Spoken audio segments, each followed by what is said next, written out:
Bonjour chers élèves, Pâques arrive bientôt et je vous invite à réaliser une petite expérience culinaire qui consiste à transformer le chocolat en utilisant différentes propriétés de la matière. On a vu cette année différentes transformations de la matière, des transformations physiques essentiellement, soit les changements d'état, les mélanges et les changements de forme.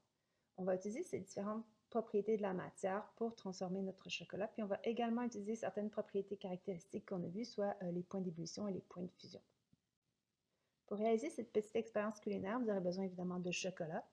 Dans ce cas-ci, j'ai du chocolat blanc et du chocolat au lait. De quoi faire un bain-marie, des sacs Ziploc, des bâtonnets de bois, une spatule, des mitaines de cuisine et des ciseaux. Tout d'abord, vous créerez un bain-marie en remplissant votre casserole à moitié d'eau. Le bain-marie est une technique qui est très utilisée en cuisine, qui utilise la propriété caractéristique du point d'ébullition de l'eau qui est de 100 degrés Celsius. Donc, lorsque j'ai un peu d'eau ou beaucoup d'eau qui bout, la température de mon montage est de 100 degrés Celsius. Que je fasse bouillir pendant 5 minutes ou que je fasse bouillir pendant 20 minutes, la température maximale de mon montage sera de 100 degrés Celsius.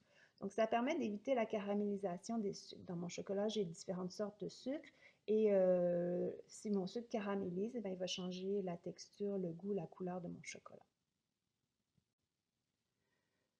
Toutefois, le point de fusion du chocolat est beaucoup plus bas que le point d'ébullition de l'eau. Donc, bon, je caramélise pas mes sucres, mais je dois quand même faire attention de ne pas trop faire chauffer longtemps mon chocolat lorsqu'il aura changé d'état, donc il sera passé à l'état liquide.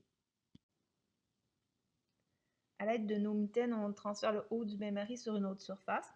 Avec la spatule, on remplit un des coins du sac Ziploc pour faire une petite douille et on coupe l'extrémité.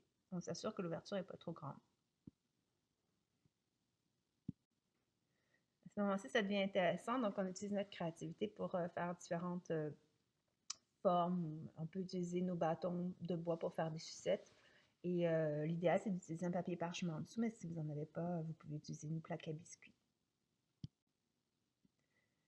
On l'a déjà dit, le chocolat, c'est un mélange. Les constituants de ce mélange ont différents points de fusion. Lorsque je prends du chocolat dans mes mains, tout à l'heure, je vous ai dit que le chocolat fondait à une température de 40 à 45 degrés Celsius. Puis là, vous me dites peut-être que oui, mais la température de notre corps est de 37,2 degrés Celsius, donc ça ne devrait pas fondre entre mes doigts.